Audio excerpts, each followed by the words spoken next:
بسم اللہ الرحمن الرحیم. السلام علیکم ناظرین, میں ہوں آسمہ شیرازی. پروگرام ہے فیصلہ آپ کا.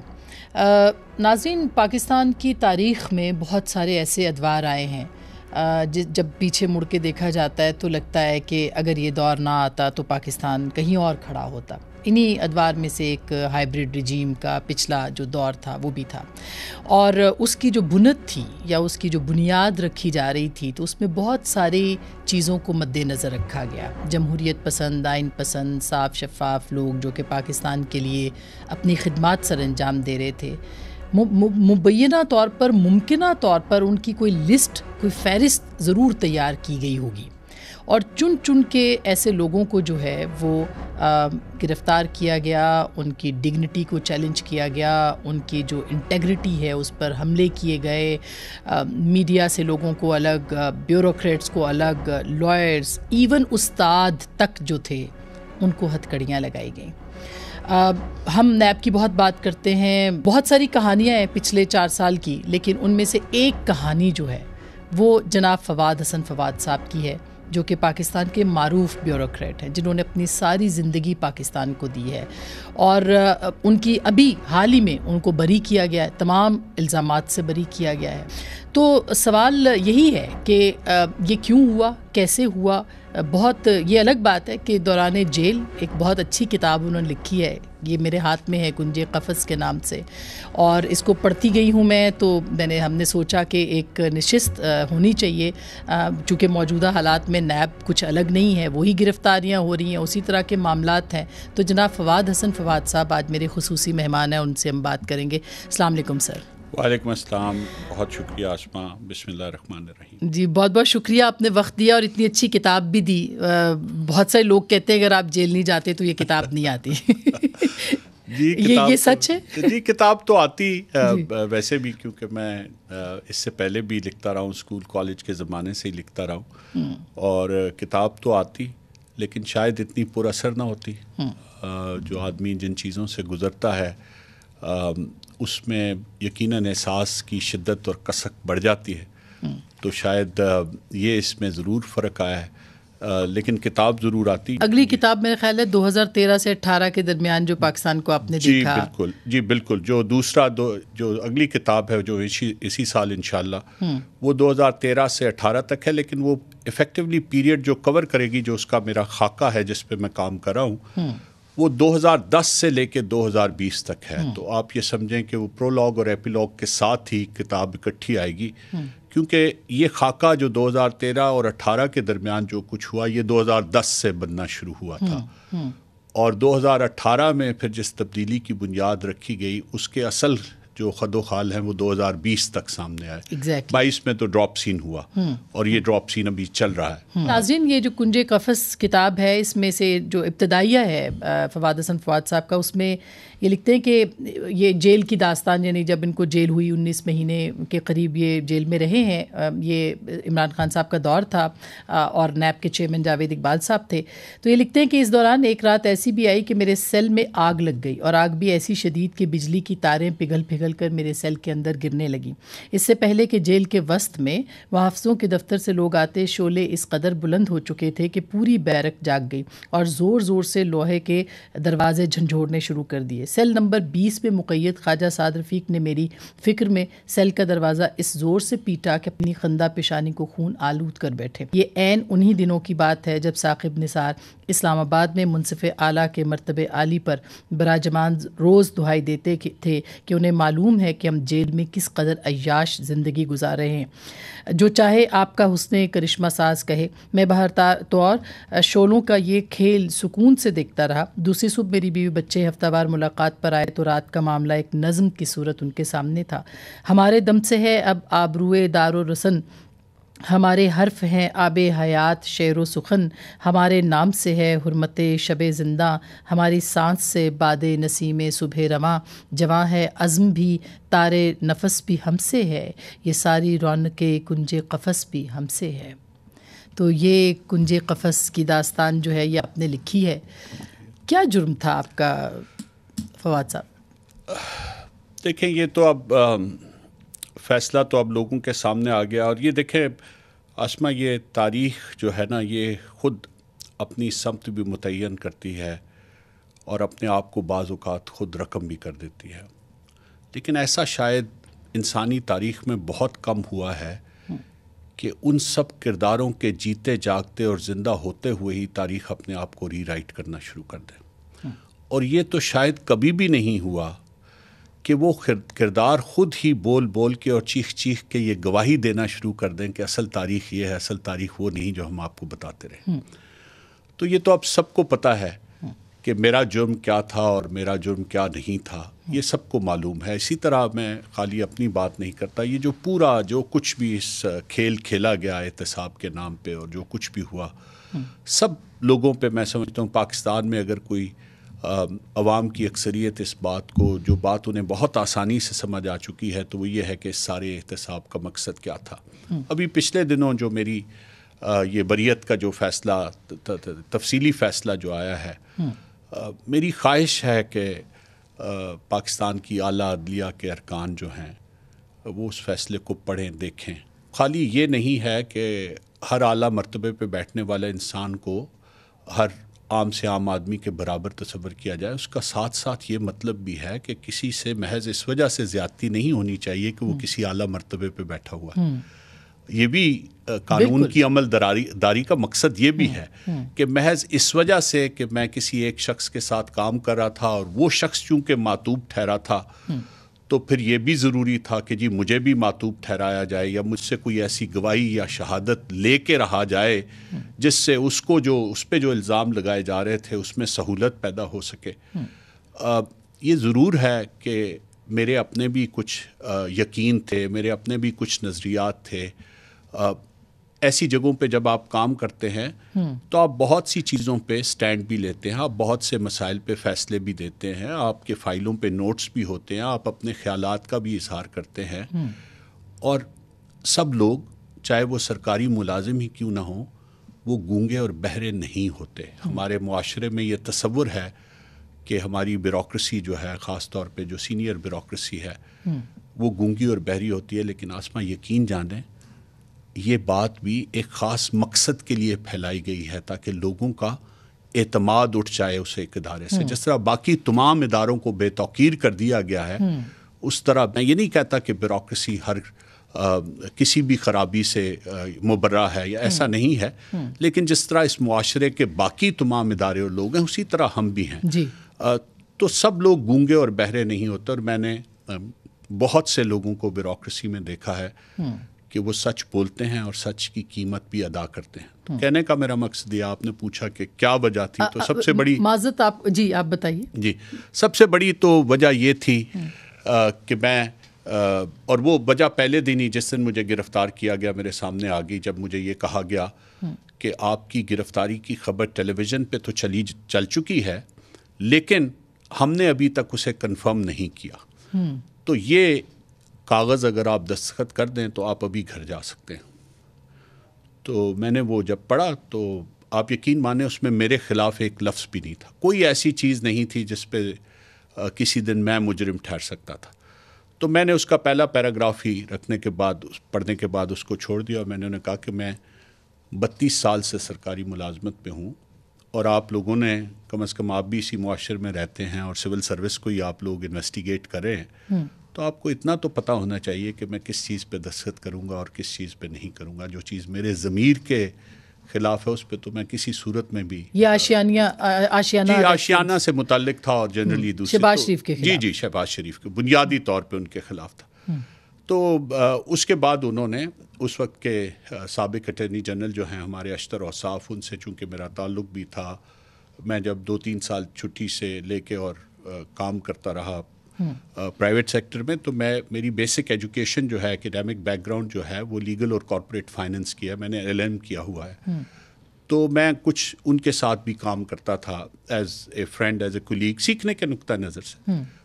تو سب کو معلوم تھا کہ ان کے ساتھ میرا بڑا تعلق ہے. تو ان کو بلایا گیا اور انہیں یہ کہا گیا کہ جی آپ ان کو سمجھائیں کہ یہ اس کاغذ پہ دستخط کر دیں، تو یہ 20 سال یہیں پہ پڑے رہیں گے. تو یہ تو پہلے دن سے ہی ظاہر تھا کہ جی میرا کوئی جرم ان کے پاس نہیں ہے، صرف ایک خاص مقصد کے لیے. جب میں نے اس سے انکار کیا تو پھر اس کے بعد وہ سلسلہ شروع ہوا الزام تراشی کا اور بہتان تراشی کا. اور خوفناک بات یہ ہے کہ ہم نے شاید ان برسوں میں، وہ جو 2-3 برس تھے، ہمارا شاید ایک معاشرے کی حیثیت سے صرف ایک ہی کام باقی رہ گیا تھا، اور ریاست کی حیثیت سے، حکومت کی حیثیت سے ایک ہی کام باقی رہ گیا تھا کہ ہر چہرے کو بدنما کر دیا جائے، ہر ایک کے منہ پہ کالک مل دی جائے. یہ سوچے بغیر کہ جب معاشرے میں ہر چہرے کو آپ بدنما کر دیتے ہیں اور ہر چہرے کے اوپر آپ کالک مل دیتے ہیں، تو وہ معاشرہ خالی آپ اندر سے کھوکھلا نہیں کرتے، آپ اس کی پوری دنیا میں جو شکل ہے اس کو بھی سیارو کر دیتے ہیں. بالکل بالکل. تو اس دن کے بعد آپ یقیناً، میں یہ سمجھتا ہوں کہ پورے دنیا میں جو ہمارا تصور ہے اور پوری دنیا میں جو ہماری آئیڈینٹی ہے، اس کو بھی ہم نے داغدار کیا، اور صرف کچھ ذاتی مفاد اور کچھ ذاتی مقاصد کی خاطر.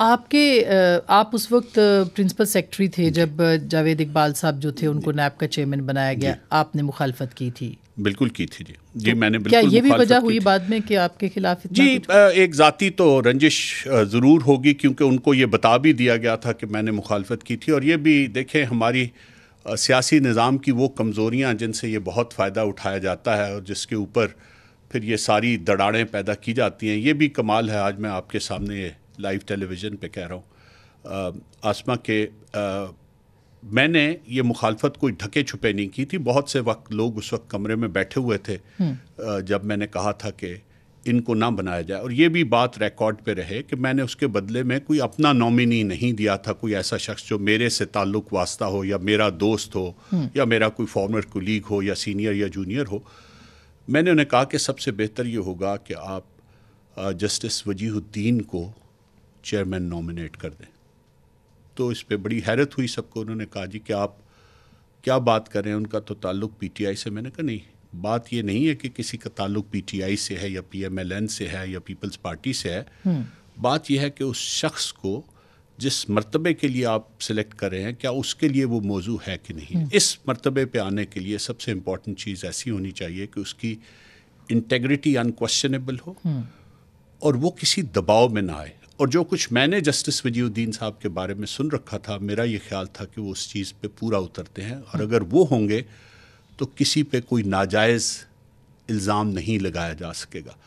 ہاں میں آج بھی یہ کہتا ہوں، آپ نے انٹرو میں بھی کہا کہ جی نیب کو بند ہونا. نیب کو کچھ اور وجوہات سے، شاہد صاحب جب کہتے ہیں کہ نیب کو بند ہونا، ان کے پاس بڑی ٹھوس وجوہات ہیں اس کی.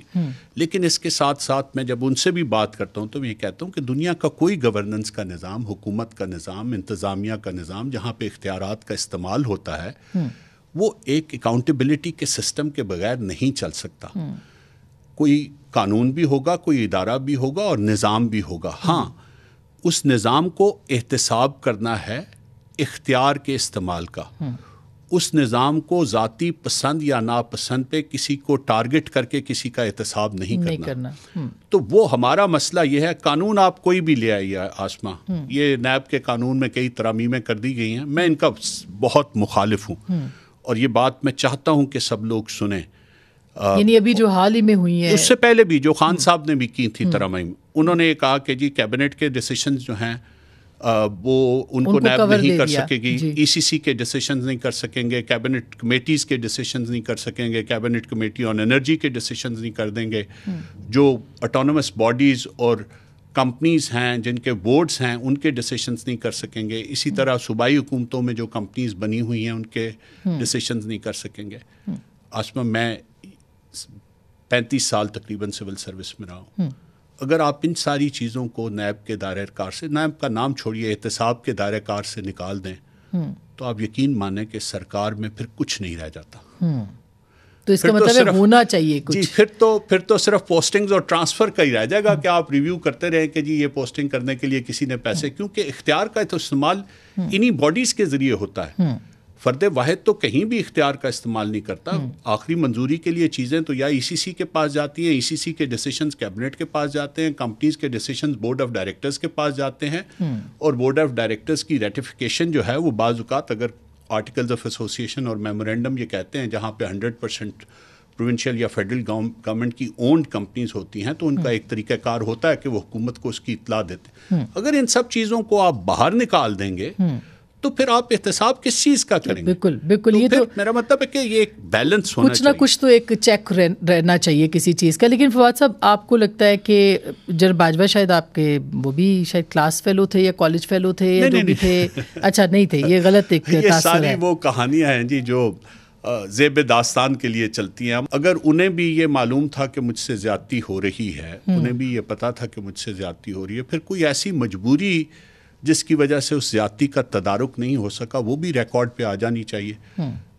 پھر کوئی اور ایسا طاقتور شخص ہوگا جو مجھ سے زیادتی کرنا چاہتا ہوگا جس کے سامنے وہ بھی بے بس ہو کے رہ گئے. تو میں مطلب بڑا شکر گزار ہوں کہ انہوں نے بہت جگہوں پہ یہ کہا کہ میرے ساتھ زیادتی ہوئی اور میرے خلاف کوئی، الحمدللہ مجھے پہلے دن سے یقین تھا کہ میں نے کوئی ایسا کام نہیں کیا. آپ یقین مانیں مجھے بار بار یہ کہا گیا کہ بیل بفور اریسٹ کرا لیں، یہ فیصلہ ہو چکا ہے کہ آپ کو گرفتار کرنا.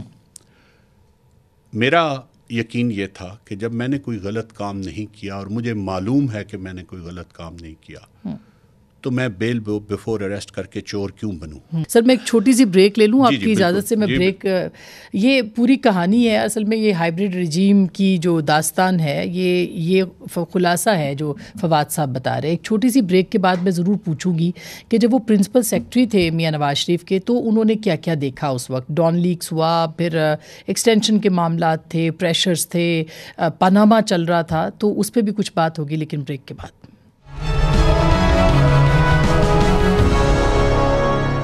ویلکم بیک ناظرین، ایک دفعہ پھر آپ کو خوش آمدید کہتے ہیں.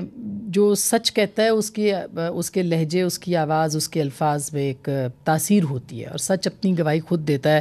فواد صاحب ظاہر ہے آپ نے بہت سفر کیا ہے. میں تو آپ کی کتاب پڑھ رہی تھی، آپ کے بیٹے کے نام آپ کی جو نظم ہے اس کو مقبولیت ملی، لیکن ایک ایک صفحے پہ جو بھی بکھرا ہوا ہے وہ سچ لگ رہا ہے، آپ گواہی ہے وہ.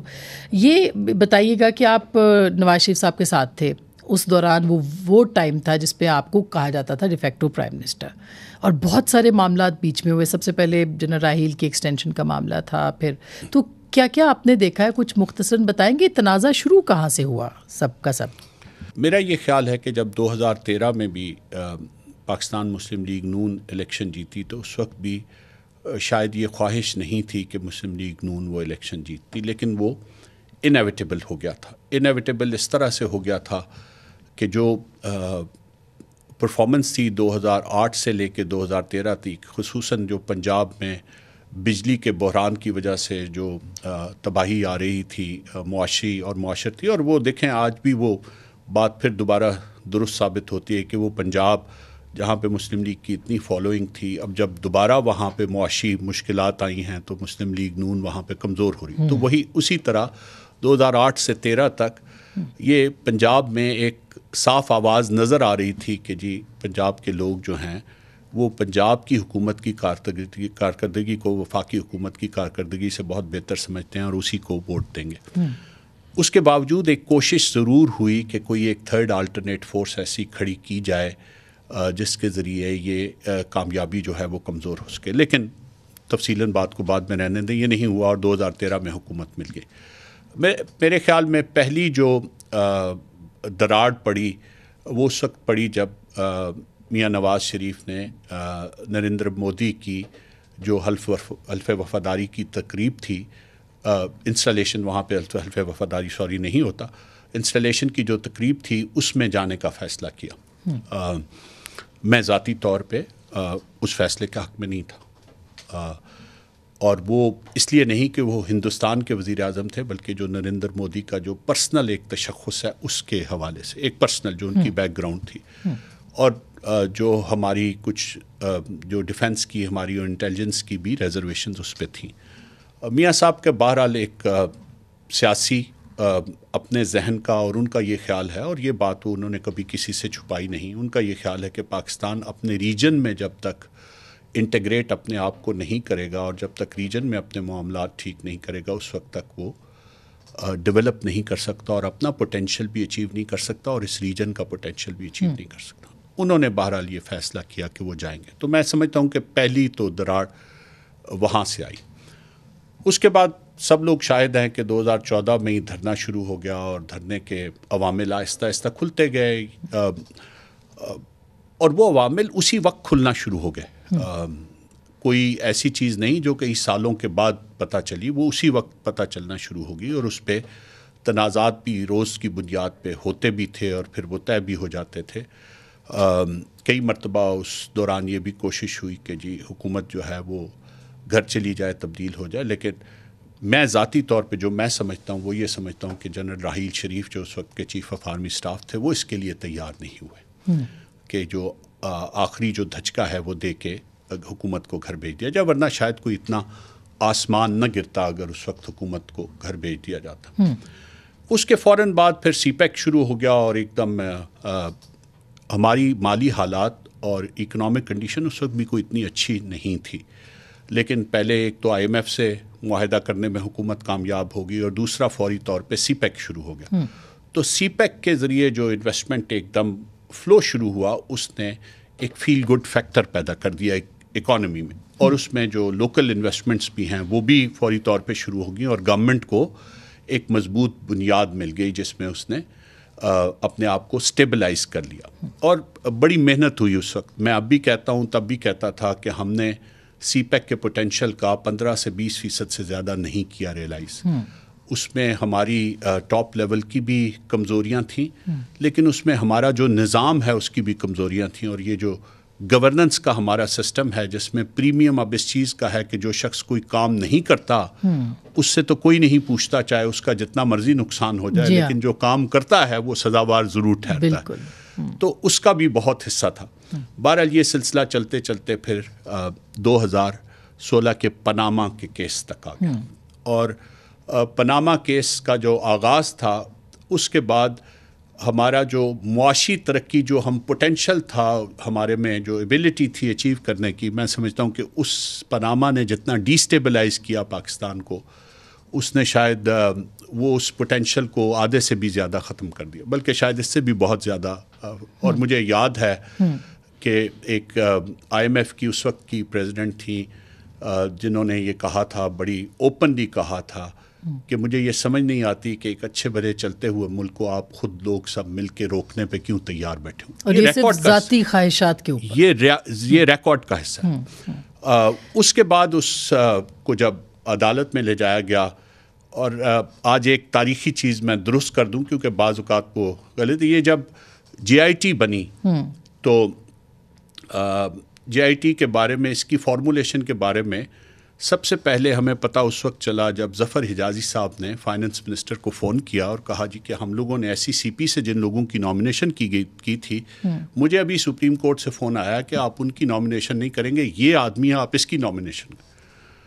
تو انہوں نے پرائم منسٹر کو بتایا, پرائم منسٹر نے مجھے یہ کہا کہ جی یہ کس نے سپریم کورٹ سے کون کہہ سکتا ہے کس نے نامینیشن, اور سپریم کورٹ کیوں اس میں دخل اندازی کری کہ کس نے نامینیٹ ہونا. تو میں نے کہا جی میں پتہ کر لیتا ہوں. تو میں نے ارباب عارف جو رجسٹرار تھے اس وقت سپریم کورٹ کے, میرے سینئر تھے, میرا ان سے ویسے بھی بڑا اچھا تعلق تھا, تو میں نے انہیں فون کیا اور کہا کہ سر آپ بتائیں گے کہ یہ کہا جا رہا ہے, ہمیں یقین نہیں آ رہا کہ جی سپریم کورٹ سے یہ کہا گیا کہ فلاں شخص کو نامینیٹ کریں. تو انہوں نے کہا ہاں فواد یہ درست ہے. ارباب صاحب آج بھی ہیں, انہوں نے کہا ہاں یہ درست ہے. میں نے کہا میں آپ سے پوچھ سکتا ہوں کہ آپ کو یہ چیف جسٹس نے کہا؟ چیف جسٹس اس وقت ثاقب نثار تھے. تو میں نے کہا انہوں نے کہا ہے کہ آپ یہ کریں؟ انہوں نے کہا نہیں, انہوں نے مجھے نہیں کہا. حالانکہ عام یہ سمجھا جاتا ہے, لیکن میں چونکہ ذاتی طور پہ گواہ ہوں تو میں یہ تاریخی غلطی درست کرنا چاہتا ہوں ریکارڈ کے لیے. تو انہوں نے کہا نہیں انہوں نے مجھے نہیں کہا. جب یہ پاناما کا سلسلہ شروع ہوا تھا تو انہوں نے مجھے ایک دن بلا کے یہ کہا تھا کہ آپ اس سے متعلق تمام ہدایات آصف کھوسہ سے لیا کریں گے. اچھا. تو یہ فون میں نے ان کے کہنے پہ کیا. ارباب عارف صاحب موجود ہیں, میں جو بھی بات کرتا ہوں اس کے ساتھ اپنے آپ کو پیش بھی کرتا ہوں اس چیز کے لیے کہ ان سے تصدیق کر لی جائے کہ کیا انہوں نے مجھے یہ کہا کہ نہیں کہا. تو میں نے یہ پرائم منسٹر کو بتا دیا. اس کے بعد بہرحال جے آئی ٹی بن گئی اور فیصلہ ہو گیا کہ جی یہ چلے گی. پرائم منسٹر نے اپنے قریبی رفقا سے مشورہ کیا اور کہا جی کہ کیا کرنا چاہیے. سب کی یہ رائے تھی کہ جی کرنا چاہیے. میں یہ بھی آج ریکارڈ پہ بتا رہا ہوں کہ میں نے پرائم منسٹر کو پہلے دن یہ کہا کہ آپ کے لیے سب سے بہتر یہ ہے کہ آپ فوری طور پہ الیکشنز میں چلے جائیں. اور انہوں نے یہ بات نہیں مانی. وہ مانتے تھے یہ بات, وہ اس بات سے ایگری کرتے تھے, لیکن جو ان کے ساتھ کے جو میجورٹی لوگ تھی, سینئر جو پولیٹیشنز تھے, وہ اس بات سے ایگری نہیں کرتے تھے. کیونکہ میں ان لوگوں میں سے ہوں جو یہ سمجھتے ہیں کہ ڈیموکریسی کی جو سول ہے وہ ہے to appeal to the people. ان کی عدالت میں جایا جائے. جی, وہ ان کی عدالت میں ہے. یہ صرف پاکستان میں ہوتا ہے جہاں پہ سیاسی تنازعات جو ہے وہ عدالتوں میں, ہائی کورٹوں میں اور سپریم کورٹوں میں طے ہوتے ہیں. دنیا میں کہیں نہیں ہوتے. دنیا میں جب بھی کہیں پہ پولیٹیکل الیکٹڈ گورنمنٹ کو چیلنج ہوتا ہے تو کہنے والے بھی, جو چیلنج کرنے والے بھی ہیں, وہ بھی یہ کہتے ہیں کہ جی نیا ووٹ لی جائے. جی ہاں.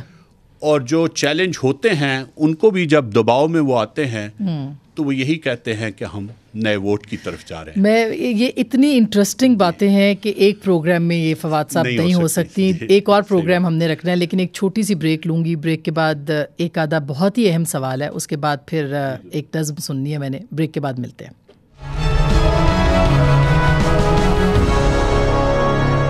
ویلکم بیک ناظرین, ایک دفعہ پھر آپ کو خوش آمدید کہتے ہیں. یہ بتائیے کہ ایکسٹینشن کا کتنا پریشر تھا, اور پھر میں نے آپ سے نظم سننی ہے ایک. اچھا جی, ایکسٹینشن کا طویل بات ہے جی, لیکن بہت پریشر تھا, بہت زیادہ پریشر تھا. اور اتنا تھا کہ یہ سلسلہ کافی پہلے سے شروع ہو گیا. یہ جنرل راحیل کی ایکسٹینشن. جی, میں انہی کی بات کروں. دوسری ایکسٹینشن کے وقت تو ہم لوگ نہیں تھے, اسی کی بات کروں. بہت پہلے سے شروع ہو گیا تھا اور یہ مستقل تھا, اور مختلف اس صورت میں تجاویز آتی رہیں. یہ بھی کہا گیا پہلے کہ جی ایکسٹینشن 3 سال کی دے دیں. تو پرائم منسٹر کا یہ جواب تھا کہ جی میں نے جب جنرل کیانی کی بھی ایکسٹینشن پیپلز پارٹی کے دور میں ہوئی تھی تو اس کی بھی مخالفت کی تھی. میں اس سے پہلے بھی ہمیشہ ایکسٹینشنز کا مخالف رہا ہوں, تو میرے لیے یہ ممکن نہیں ہے کہ میں خود ایکسٹینشن کر دوں. تو پھر یہ بھی تجویز آئی کہ جی آپ ایسا کریں کہ آپ اگر ایکسٹینشن نہیں کر سکتے تو آپ ایلیویٹ کر دیں to the rank of field marshal for the successes in the war on terror. تو اس وقت یہ 2015 کی بات میں کر رہا ہوں آپ کو. پاناما 2016 میں آیا, تو 2015 کی میں یہ بات کر رہا ہوں پہلے. تو 2 سال ہو گئے ہیں, تو پھر 3 سال کا اور ایک نیا tenure as field marshal K ہو جائے گا. تو نہ یہ ایکسٹینشن ہوگی, وہ تو اس ٹینیور کا, اس رینک کا نیا ٹینیور ہوگا, تو 2018 میں ریٹائر ہو جائیں گے. تو یہ بھی آیا. تو مطلب یہ بیک فورتھ ہوتا رہا. اور یہ وجہ بنا کہ پاناما کا پھر اس کے بعد. اور اس میں چونکہ تاریخ درست رہنی چاہیے آسما, اس میں کچھ ہمارے جو گورنمنٹ کے اپنے ارکان تھے ان کا بھی قصور تھا. کون مثلاً؟ چھوڑ دیں چلیں اس بات کو, لیکن یہ وقت آ جائے گا جب یہ سامنے آ جائے گی بات. کچھ تجویز پرائم منسٹر کے آفس یا پرائم منسٹر کے کلوز ایڈز میں سے کسی کی طرف سے یہ نہیں گئی تھی, لیکن صوبائی حکومت کے کچھ لوگوں کی طرف سے یہ تجویز, یہ بات ان سے انفارملی ڈسکس ہوئی تھی. تو میں یہ سمجھتا ہوں کہ شاید آدمی کو غلط الزام کسی پہ نہیں دھرنا چاہیے. تو بات درست ہونی چاہیے اور ریکارڈ بھی درست. ہماری یہ ذمہ داری ہے کہ ہم وہ تاریخ کو, میں کہتا ہوں نا, پورا سچ لکھنا چاہیے. تو یہ تجویز وزیر اعلیٰ پنجاب کی طرف سے یہ دی گئی کہ جی اس کو دیکھ لیتے ہیں, اس پہ کام. اور پھر جب بات آگے بڑھ گئی اور یہ پرائم منسٹر کو کانفیڈنس میں لیے بغیر کہی گئی, یہ بھی میں آپ کو بتا رہا ہوں کہ یہ ان کو کانفیڈنس میں لیے بغیر یہ کہا گیا. تو جب یہ بات آگے بڑھ گئی اور تو پھر ایک بہت بڑی بدگمانی جو ہے وہ پیدا ہوگی. لیکن وزیر اعظم نواز شریف کی حد تک یہ بات پہلے دن سے بالکل کلیئر تھی کہ انہوں نے نہ تو ایسی کوئی انڈیکیشن ظاہر کی کہ میں دینا چاہتا ہوں, نہ under the worst kind of pressure. Panama بھی ہو گیا, پاناما کا بھی سارا استعمال کر لیا گیا اور اس کو بھی یوز کیا گیا ایز این ایلیمنٹ کہ جی ابھی کر دیں. اس کے باوجود بھی وہ کھڑے رہے اپنی جگہ پہ اور انہوں نے کہا کہ میں ایکسٹینشن نہیں دوں گا. واہ سر, لاسٹ میں چاہتی ہوں کہ آپ اپنی پسند کی نظم جو ہے اس میں سے سنائیں ہمارے ناظرین کے لیے. جی, چونکہ وہ بات اس پہ زیادہ نہیں ہوئی تو ایک یہ نظم ہے جی, یہ میرے خدایا. تھوڑا سا آج کا جو ماحول ہے اور جو اس سے پہلے چلتا رہا ہمارے ملک میں اس کے حوالے سے ہے. تو میرے خدایا نہ جانے کیوں میں نے پھر سے کل شب گئے دنوں کی کتاب سے کچھ سراب چھانے. میرے خدایا نہ جانے کیوں میں نے پھر سے کل شب گئے دنوں کی کتاب سے کچھ سراب چھانے، جو میری آنکھوں سے کھو گئے ہیں وہ خواب چھانے، جو مدتوں سے میری زمین پر اتر رہے ہیں عذاب چھانے، کتاب کے عین درمیان میں جو مر چکے ہیں گلاب چھانے، واہ، رقم جو ہونے سے رہ گئے وہ حساب دیکھے، جو میری تاریخ کی کتابوں سے نوچ ڈالے گئے وہ سارے سوال دیکھے، واہ جواب دیکھے، واہ، رقم جو ہونے سے رہ گئے وہ حساب دیکھے، جو میری تاریخ کی کتابوں سے نوچ ڈالے گئے وہ سارے سوال دیکھے، جواب دیکھے۔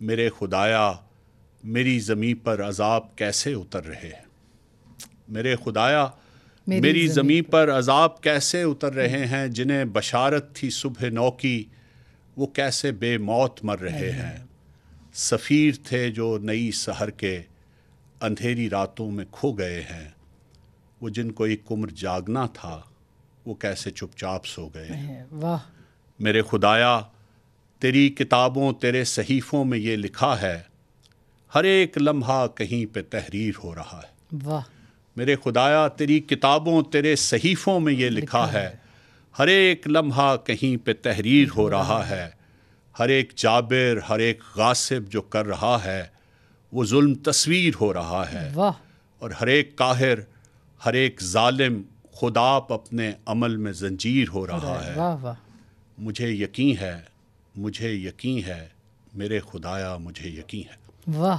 مجھے یقین ہے، مجھے یقین ہے، میرے خدایا مجھے یقین ہے، تیری کتابوں تیرے صحیفوں میں جو لکھا ہے وہ ایک دن آفتاب ہوگا۔ واہ واہ، تیری کتابوں تیرے صحیفوں میں جو لکھا ہے وہ ایک دن آفتاب ہوگا، ہر ایک سے کچھ سوال ہوں گے، ہر ایک کا کچھ جواب ہوگا۔ میرے خدایا میں منتظر ہوں اس ایک دن کا، بس ایک دن کا، کہ آج جو میرے محتسب ہیں وہ ان کا یوم حساب ہوگا۔ واہ، کیا بات ہے، بالکل، جو آج میرے محتسب ہیں وہ ان کا یوم حساب کہ ہوگا، آج جو میرے محتسب ہیں وہ ان کا یوم حساب ہوگا۔ ناظرین، اب یہی ہمارا بھی یقین ہے، اور گفتگو آپ نے سنی ہے، فیصلہ آپ کا۔